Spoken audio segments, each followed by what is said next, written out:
আজকে ইসলামী সভ্যতায়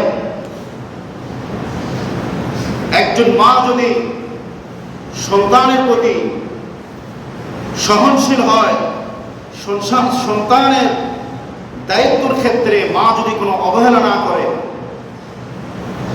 সেক্ষেত্রে একটা সন্তান আস্তে আস্তে ধীরে ধীরে প্রতিষ্ঠিত ভালো একটা সন্তান হিসেবে সে গড়ে ওঠে। আর যদি পিতামাতার অবহেলা থাকে, কি থাকে, পিতামাতার যদি কি থাকে, অবহেলা থাকে, এই সন্তানটা নিজের মতো করে বড় হয়।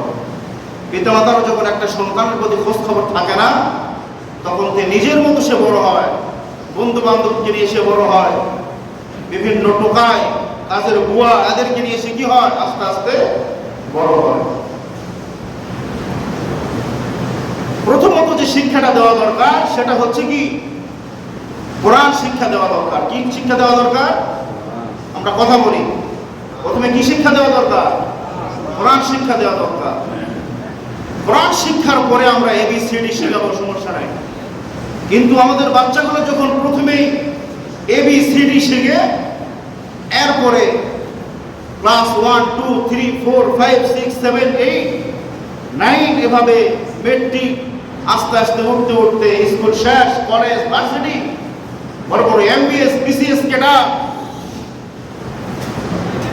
এগুলো যখন হয়ে যায়, আলিফ বা সারা যখন হয়, কোরআন পড়া সারা যখন হয়, এই সন্তানগুলা আল্লাহকে চেনে না, আল্লাহ রসুলকে চেনে না, আল্লাহর আইন দুনিয়ায় বাস্তবায়ন করতে দেয় না, রাসূলুল্লাহ সাল্লাল্লাহু আলাইহি ওয়াসাল্লামকে নিয়ে কটূক্তি করে, এই সমস্ত কুলাঙ্গার, এই সমস্ত ছেলেমেয়েরা। কথা ঠিক না বেটি? বুঝে থাকলে আওয়াজ দেন, কথা ঠিক না বেটি? আর যদি আমরা প্রাথমিক অবস্থায় সন্তানগুলোকে মাদ্রাসায় দিতে হবে এটা বলিনি, যদি প্রাথমিক অবস্থায় কোরআনের শিক্ষা দিতাম, মসজিদগুলোতে এসে হুজুরদের মাধ্যমে, প্রাইভেট পড়ার মাধ্যমে, মুয়াজ্জিন সাহেবের মাধ্যমে যদি প্রাথমিক শিক্ষাগুলো দিতাম, তাহলে আমাদের সন্তানরা আজকে বাংলাদেশে মেয়েদেরকে উস্কায় দিত না। যৌনকর্মী, তারা লাইসেন্স চায় সরকার